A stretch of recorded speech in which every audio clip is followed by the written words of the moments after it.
vamos a hacer una síntesis. El tema inclusión educativa se ubica en la unidad número 2 de pedagogía especial y bueno, como siempre hacemos, vinculamos y relacionamos, articulamos los temas que hemos venido desarrollando a lo largo de nuestros encuentros, como para significarlos, para anclarlos en los temas ya desarrollados y que ustedes puedan encontrarle sentido, digamos, al tema y el por qué y para qué lo estamos desarrollando. ¿Sí? Bueno, ustedes saben que nosotros iniciamos el espacio curricular, bueno, con un recorrido histórico que nos llevó a posicionarnos en el aquí y ahora en relación a la mirada, a la concepción de las personas con discapacidad, a tomar en consideración términos que no podemos dejar de tener en cuenta a la hora de generar servicios y prácticas destinadas a las personas con discapacidad. Esos conceptos fuimos desarrollándolo a lo largo de distintas clases y tuvieron que ver con calidad de vida, con autodeterminación, con vida independiente, con apoyos, con la Convención de los Derechos de las Personas con Discapacidad, con planificación centrada en la persona, accesibilidad, ¿sí? Los distintos tipos de accesibilidad, y conceptos que nos atraviesan como profesionales y que hay que tener en cuenta a la hora de realizar una práctica pedagógico-terapéutica. Definimos pedagogía terapéutica también, definimos qué implicancias tienen, quiénes son los destinatarios, ¿se acuerdan? De la práctica pedagógico-terapéutica, desglosamos la definición, hola Yani, desglosamos la definición y la fuimos trabajando, fuimos significándola, fuimos dándole sentido a cada una de esas partes, ¿sí? Y hablamos también de, como respuesta en atención a las características de la persona con discapacidad, hablamos de ajustes razonables, ¿sí?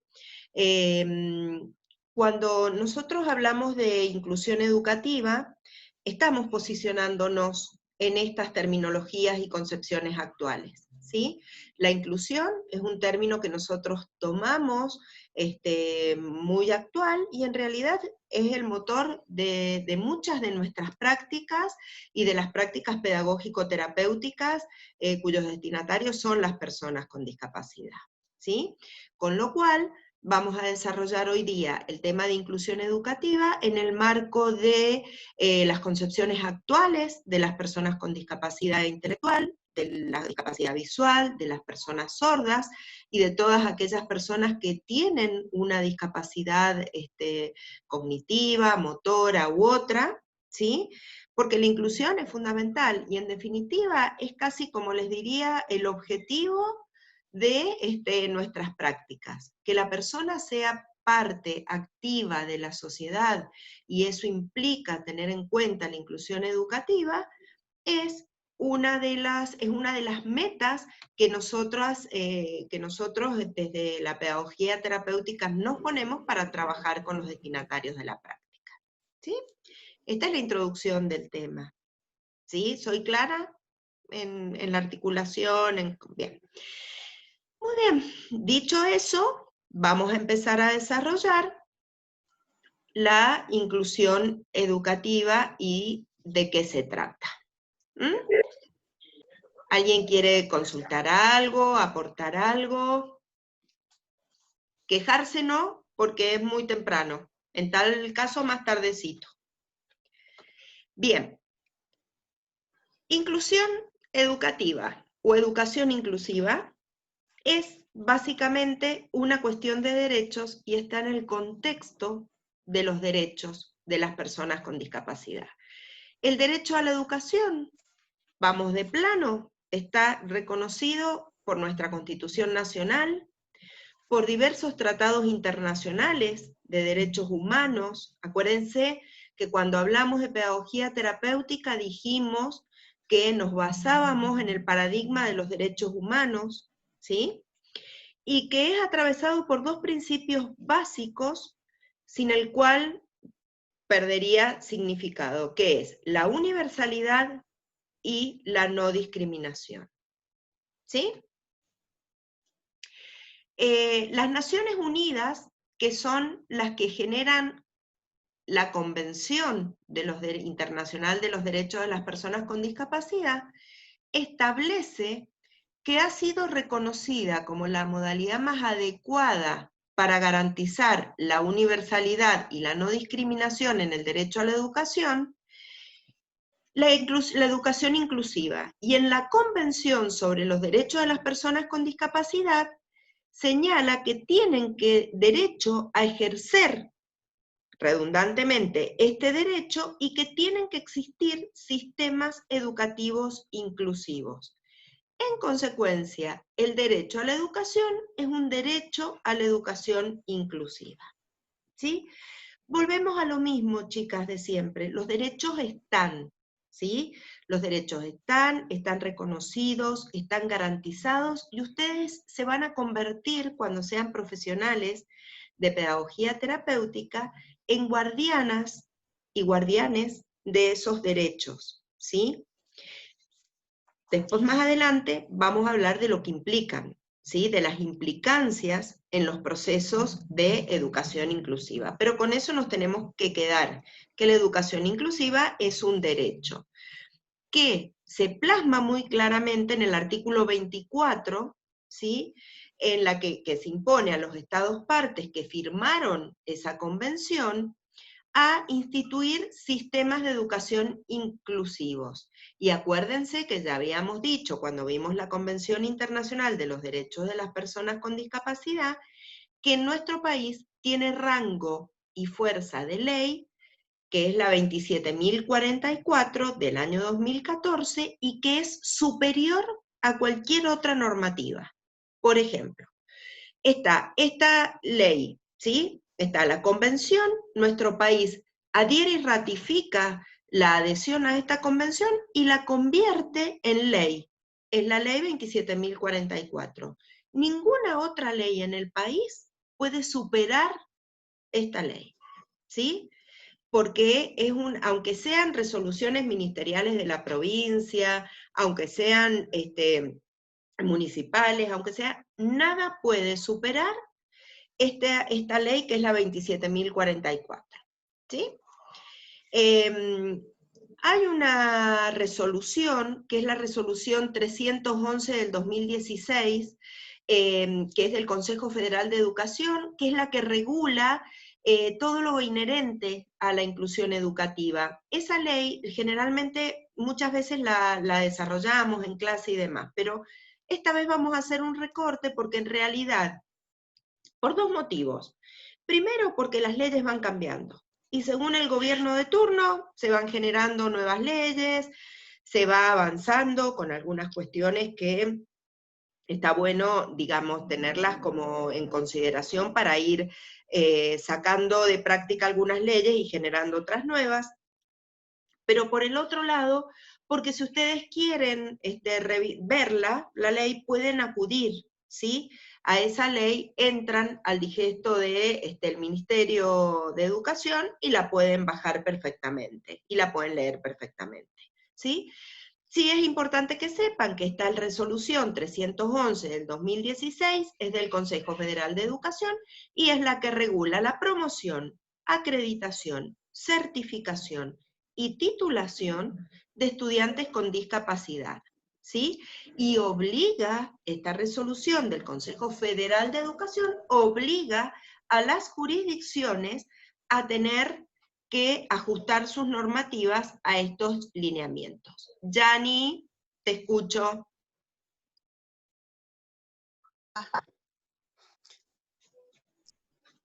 ¿Yani? Profe, ¿a mí? Es que alguien Hola, levantó la profe. mano. No, Janina Yo, Ferrero. profe, ¿cómo le va? ¿Cómo estás? Disculpe que estoy con sin la pantalla todo porque estamos almorzando, así que con mi familia y de paso estoy escuchando lo que está Ah, comentando. perfecto. Bueno, pero pobre, Eh, tu familia me tiene que estar, tiene que estar escuchándome. no, estoy con los auriculares por eso. Ah, bueno, sí, Jani. Profe, ¿Qué dudas tenés? consulta. Con el tema este de la resolución, ¿está? La Sí, acreditación y certificación de la titulación, sí. eh, ¿influye o tiene más peso en, digamos, en las pautas que tiene cada organismo, digamos, para una titulación? Porque, por ejemplo, yo tengo discapacidad auditiva, ¿sí, Sí. profe? Y me han dicho que, por ejemplo, en caso de que si yo me recibo de docente en discapacidad intelectual, voy a tener inconvenientes en trabajar porque puede ser que no me den la titulación a mí por la discapacidad y que no pueda trabajar con discapacidad intelectual. Entonces yo quisiera saber si esta ley que usted está diciendo, esta resolución, pesa más de lo que puede ser, digamos, o un psicofísico o una habilitación para trabajar, digamos, en otros ámbitos. No sé si Mira, me expliqué bien o... sí, te explicaste perfecto. A ver, esta es una resolución que orienta, ¿sí? Establece más que orientar, ¿no? Dice cómo se debe promocionar, acreditar, certificar y dar la titulación a estudiantes con discapacidad. No obstante eso, Yani, esto que vos estás planteando va por otra vía, ¿sí?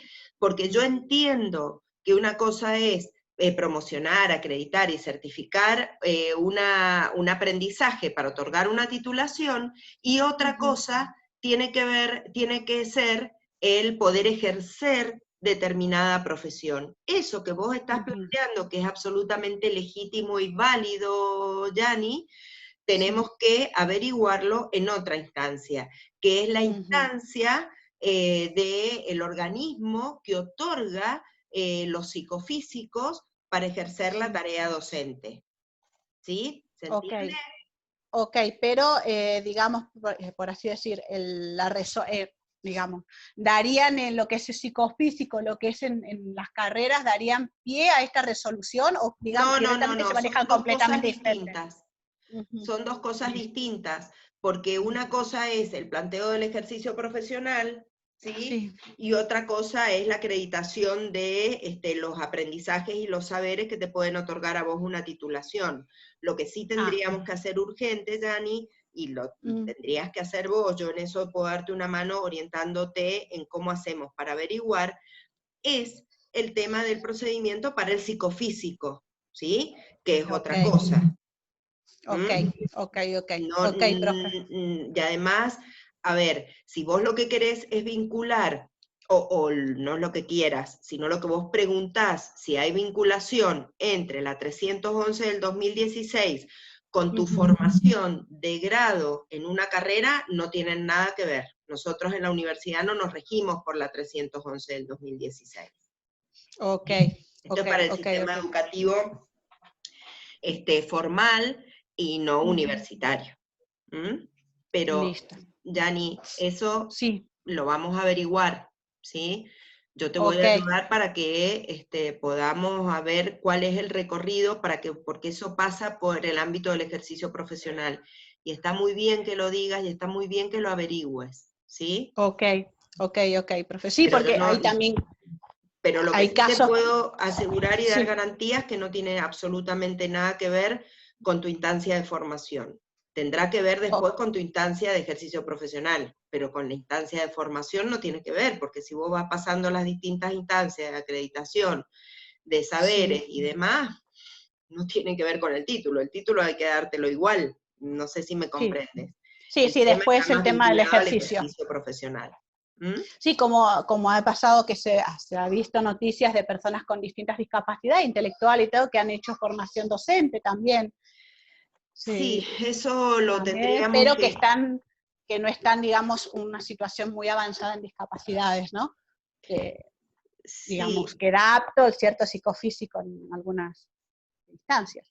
Claro, sí, lo importante, Dani, es que mira, y chicas, ¿no? Esto va para todas, porque me parecen muy interesantes estas preguntas, porque siempre abren interrogantes que está bueno que los trabajemos. Mira, Dani, a ver, una cosa es la instancia de formación, como decíamos recién, y otra cosa es la Ujú. instancia de ejercicio profesional, ¿sí? Sí, sí, sí. Si bien vos necesitas una instancia de formación para el ejercicio profesional y acreditar esa instancia de formación, la acreditación de esa instancia de formación va por un lado y la Sí, habilitación para tu desempeño en el campo profesional va por otro, es otra. ¿sí? Sí, Es sí. otro.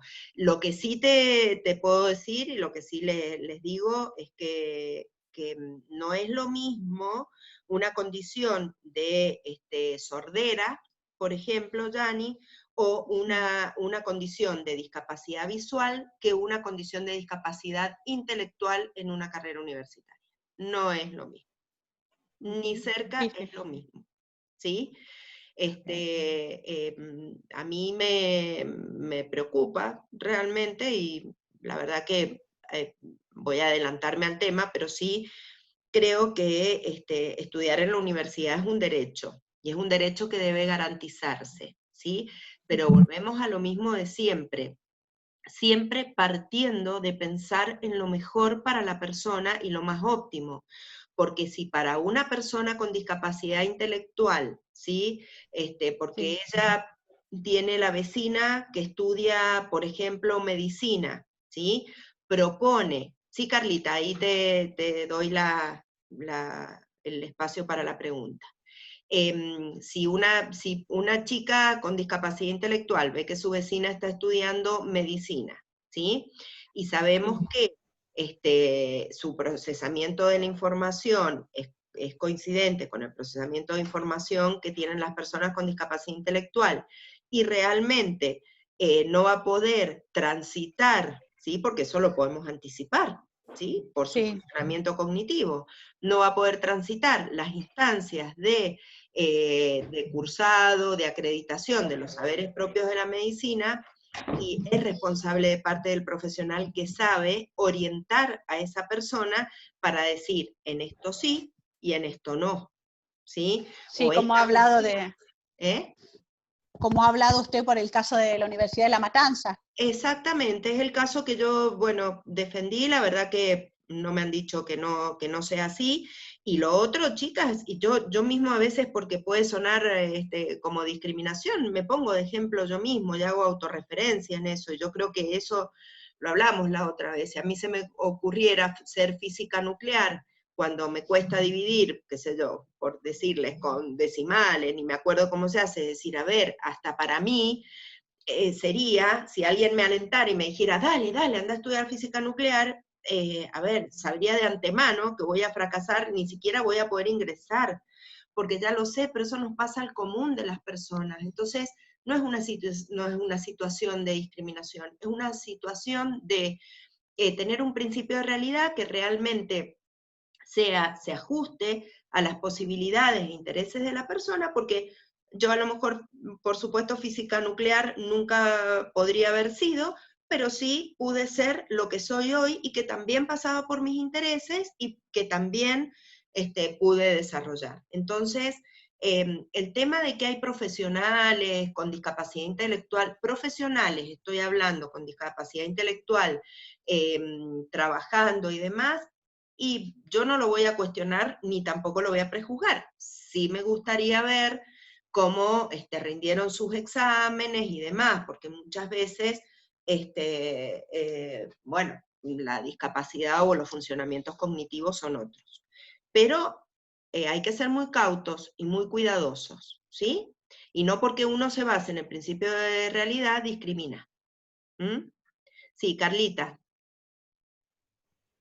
Profe, ¿y la ley de ejercicio profesional que usted nos contaba el otro día podría regular alguna de estas condiciones que se podrían o deberían tener o no tener para ejercer la profesión? Sí, sí, en realidad, a ver, en realidad la ley de ejercicio profesional, por como la tenemos planteada, regula más El ejercicio profesional en general, que las situaciones particulares, digamos, que puedan contemplarse como excepcionalidades o como, porque no podemos ir contra los organismos que acreditan, ¿sí? ¿Se entiende? Supónganse que hay un organismo que es el que se encarga de habilitar, porque la persona psicofísicamente está bien, porque pasó todas las instancias de evaluación de salud mental, de salud física y demás. Vieron que muchas veces se encuentran que tienen problemas de hiatus en la garganta, en las cuerdas vocales, o tienen otras situaciones como diabetes, o tiene todo eso queda registrado y demás, porque también es lo que justifica después el acceso a los pedidos de licencias y demás. Entonces, no podemos nosotros sacar una ley de ejercicio profesional que vaya en contra de lo establecido por este organismo, que es el habilitado para legalizar la práctica profesional de cada una de las personas. La ley es más general y lo que contempla son los ámbitos de ejercicio profesional, las actividades que los profesionales pueden hacer, pero no contempla si puede ejercer una persona, por ejemplo, el profesorado de pedagogía terapéutica en discapacidad intelectual, si lo puede ejercer una persona con discapacidad motora. No lo dice, pero sabemos que si la persona realmente está formada y obtiene su título y después en el área de este organismo la habilita para trabajar, porque no ve ninguna dificultad, eso es aparte. Pero la ley de ejercicio profesional, lo que intentamos con ella es que regule y normatice la práctica profesional del profesor de pedagogía terapéutica en discapacidad intelectual visual y del profesor de sordos y terapeuta del lenguaje, y los terapeutas del lenguaje, que son los que tienen matrícula en el campo de la salud. Profe, ¿y la ley es nacional o cada provincia se rige también por una ley individual de ejercicio? No, cada profesión, pero ¿qué es lo que nos pasa? Que la única provincia que tiene esta profesión, como la que van a tener ustedes, somos nosotros en Mendoza. No hay otro título parecido a este o similar a este en el país. Entonces la estamos generando desde la provincia. Cuando la legislatura la apruebe, esto, chicas, yo llevo en la facultad desde el año 90, ¿sí? Más o menos desde esa época que venimos presentando. Pero, como hay intereses creados, ¿sí?, de universidades privadas, que en vez de entrar por la puerta, entran por las ventanas, ¿sí?, a la aprobación de leyes y demás. Por ejemplo, Fonoaudiología hizo una presentación muy fuerte con la carrera del profesorado de sordos y terapia del lenguaje, porque ellos decían que se superponían incumbencias profesionales. Entonces, esa ley quedó cajoneada, quedó guardada, y bueno, y nosotros hace 2 años la volvimos a reflotar, por supuesto la ayornamos, le pusimos todo lo actual y demás, la volvimos a presentar y ya hemos tenido varias gratificaciones, por decirlo de alguna manera, porque ha ido avanzando y demás. Ahora con el contexto de pandemia, bueno, debe estar frenada otra vez, porque hasta que no se vuelva a reactivar, pero en realidad lo que estamos tratando es a nivel provincial, pero porque la carrera está en la provincia. La idea es obtener esta ley de ejercicio profesional para poder después ir con esta ley, que va a tener peso, va a tener asociación profesional y demás, a trabajar o a tratar la inscripción en el Registro Nacional de Prestadores de Salud, ¿sí? Inscribir el título en el Registro Nacional de Prestadores de Salud, para que puedan trabajar con obras sociales, con prepagas en los hospitales. Ahora pueden hacerlo con la matrícula provincial, pero queremos avanzar a que las obras sociales nacionales y que se quieren trasladar puedan tener la validez del título. Así que en eso estamos. Pero esta resolución 311 es una resolución del Consejo Federal de Educación para los niveles de educación inicial, primaria, secundaria. El nivel universitario tiene sus propias leyes y normativas. Bien, ¿alguna otra duda? Bien. Esperen que encuentre acá. Bien, vamos a pasar rápidamente esto porque, bueno, son términos que ya los habíamos hablado, ¿sí? Pero está bueno que los volvamos por lo menos a mencionar, que es el término de personas con discapacidad. ¿Y cómo no nos referimos a las personas con discapacidad? No nos referimos como discapacitados, porque no es la condición la que define una persona. Ante todo se trata de personas, ¿sí? Esperen que cierro. Tampoco es correcto usar los términos de personas especiales, cada tanto lo vamos a recordar, o alumnos con capacidades diferentes o eufemismos similares. Y sí recordar que la Convención de los Derechos de las Personas con Discapacidad nos da esta definición, que sí es la primera vez que trabajamos formalmente. La Convención establece que las personas con discapacidad son las que tienen deficiencias físicas, mentales, intelectuales o sensoriales que, al interactuar con distintas barreras, impiden su participación plena y efectiva en igualdad de condiciones con los demás en la sociedad. ¿Sí? Hicimos con ustedes la distinción entre deficiencia, discapacidad y minusvalía, ¿verdad? ¿Lo hablamos? ¿No se acuerdan? Bueno, no, yo para no redundar y volver a repetirles si ya lo he hecho. Bien, fíjense que acá hay dos términos importantes. El término discapacidad y el término deficiencias. Las deficiencias son las alteraciones en el órgano, ¿sí? En el órgano, en lo físico, ¿sí? Supónganse, ¿dónde está la alteración en el órgano en la discapacidad intelectual? El cerebro.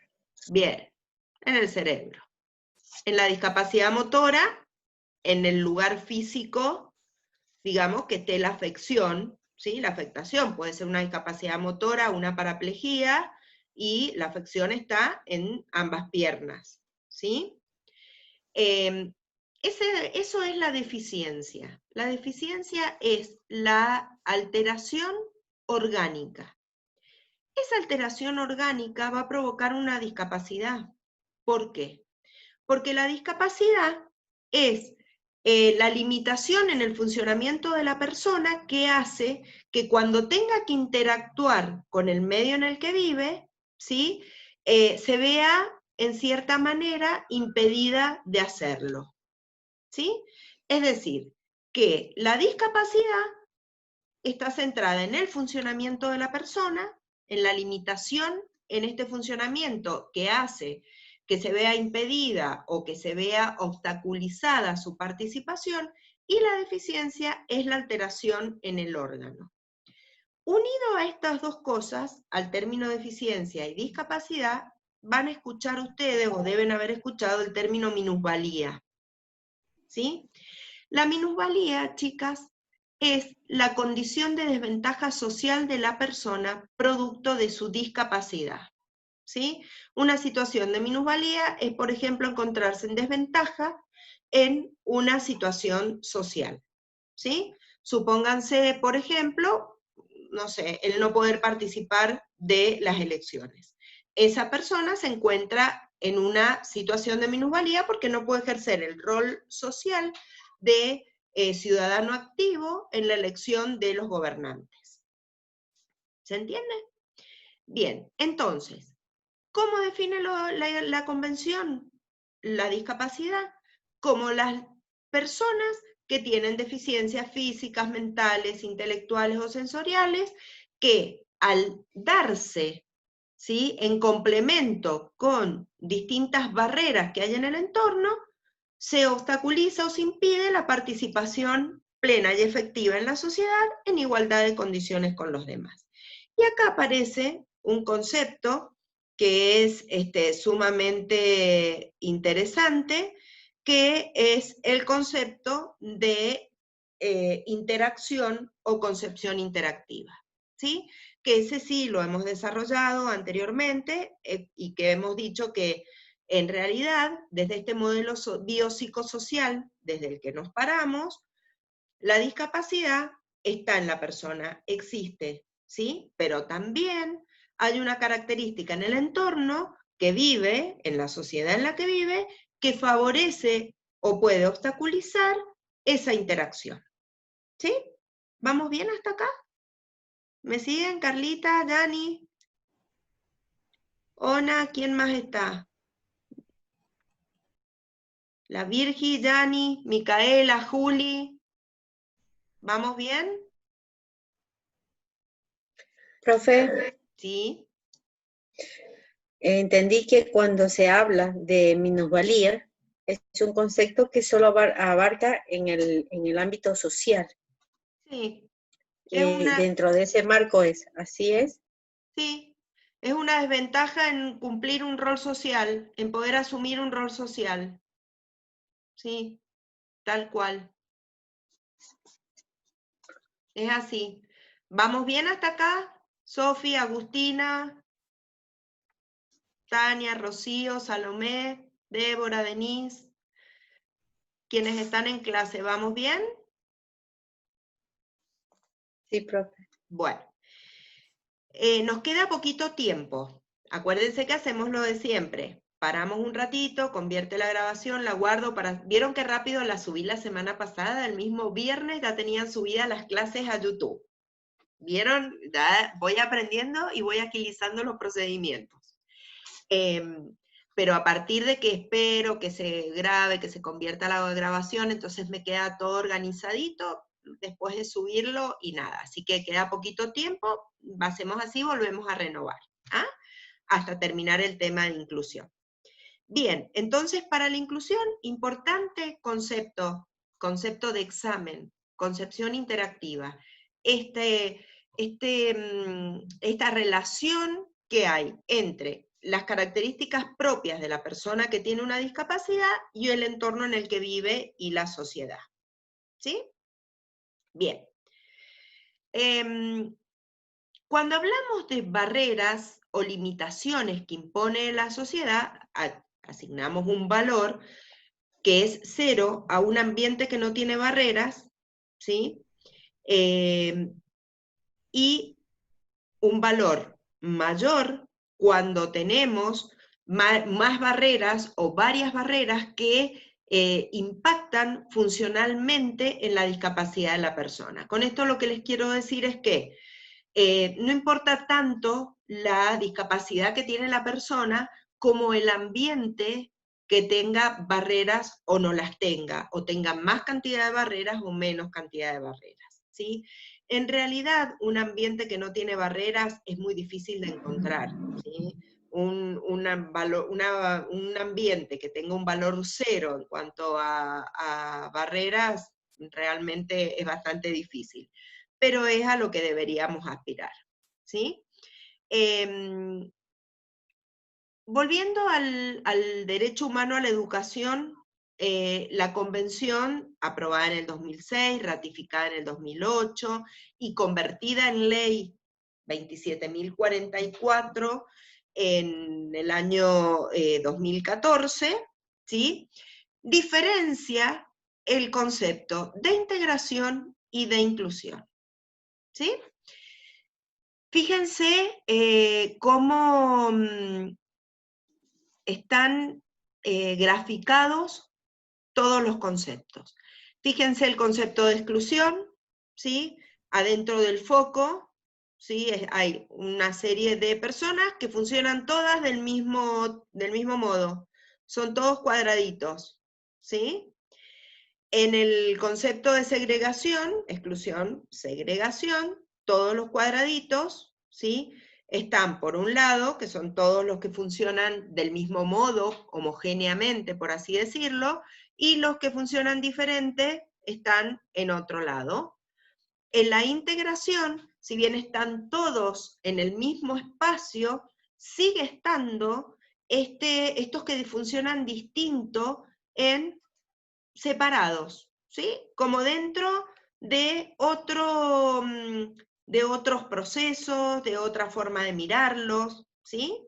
Y después avanzamos a la inclusión, en donde los cuadrados, los triángulos, los circulitos están incluidos en un mismo espacio sin ningún tipo de, de diferenciación o de procedimientos distintos para su atención, ¿sí? ¿Hay diferencias entre el concepto de integración? Sí. Hay diferencias con el concepto de inclusión. ¿Mm? Con lo cual, podemos graficarlos de esta manera.